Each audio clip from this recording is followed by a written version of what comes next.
So, ma'am, what is the difference between fashion design, costume design, and styling? Fashion design is something. Can you hear me clearly? Yes, yes. Okay. Fashion design is something which works on the world trends. You have a summer, winter, autumn, fall, winter collection. You have four collections that come out internationally. So in India, we have diverse climates in every state. So we also try to do our version of the seasons, and what our designers, the fashion designers show is according to seasons their thing. Mainly, our stuff is more diffusion and more bridal, but it's not exactly like the international. But that is what predominantly shows fashion in India.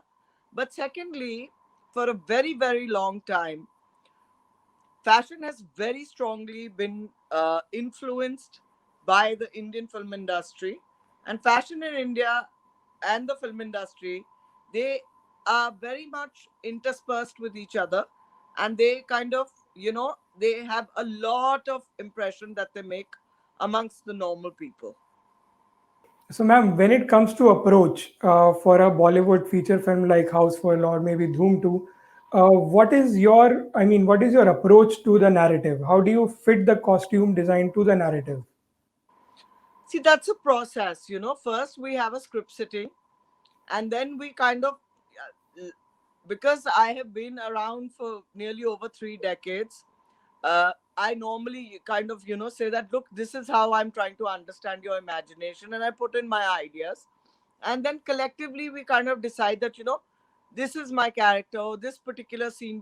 So there's a lot of extensive work that takes place on that, and then you kind of put a look together, then you test the look, and then you see if it's working, and if you need to tweak it or you need to add or subtract something, you freeze the look, and then that goes on to cinema to be like, it goes on to the floors, and they shoot it. Then they shoot it for the main film. So when it comes to filming, I mean, in normal life, we as people we wear very sober clothes. But when it comes to film, we see all these tacky colors, red, yellow, blue, which I mean nobody wears in his or her normal life. So what's the whole concept? No, What's the it's whole it's theme just about a the film? manner of how you look at it. Firstly, it's the character that the person is playing on screen. So obviously, normal people are not those characters. Also, India is a country which kind of projects larger than life. We are a country whose basic natural textile history has got a lot of color. It's our projection is a lot of joy, celebration, happiness. That is what Indians represent. We kind of have a ceremony and a function as easily and as for the littlest of things, and we all kind of dress up for it. This is part of our culture. But if you're talking about a particular look that somebody is wearing on screen, it may not be essential that they are trying to create a trend through that. Maybe that is the particular character. Maybe that guy is playing a buffoon, and playing a comical character where he needs to use that color to make it happy and cheerful. So he's just giving you that visual appeal. Maybe he's not influencing you to wear that, but it is just part of the story. It's like if you're looking at a fairy tale, you expect a certain kind of colors that you see in a fairy tale. If you're going to see Cinderella, you know what to expect, but you're not going to dress as Cinderella. Let's say if there is an actor, there is a role of a superhero or maybe a gunda in the film. So how do you turn this actor into character via the costumes? What's See, the what I process what I behind it? have done, my personal style has been that when I see different characters, I study them, I make my notes, sometimes I take photographs. Now we can take photographs. There was a time where we had to kind of go into old libraries, look at old newspapers, find old books, because Google is also very misleading. So today there's a big trend of doing finding stuff on Google, but that doesn't always help. The more physical research that you go and do, and you actually find the real stuff, that's where you really kind of get the gems. You don't really get them on Google. Google can help you 10 to 15%, but you can't follow it blindly like today everybody follows it, because you don't get the essence from there. You don't get it the way you go visit the place, understand it, understand their culture, understand what they used to use, what is the architecture, what kind of, vessels, what kind of weapons they used. And then it kind of all falls in place and makes sense that, okay, they would be dressing this, but if they're eating like this, they would not dress like this. If they are living in this environment, they would not dress like this. So, you kind of, it's a study, and then you kind of go through the process, and that's the most interesting part, actually. That's really the most interesting part.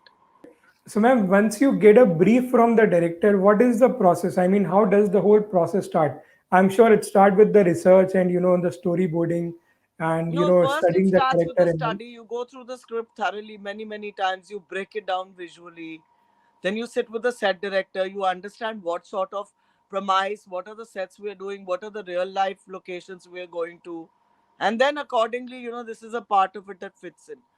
I mean, obviously, art design and costume design work very closely with each other, because it makes a huge difference, if they are in synergy with each other. So it really works very well.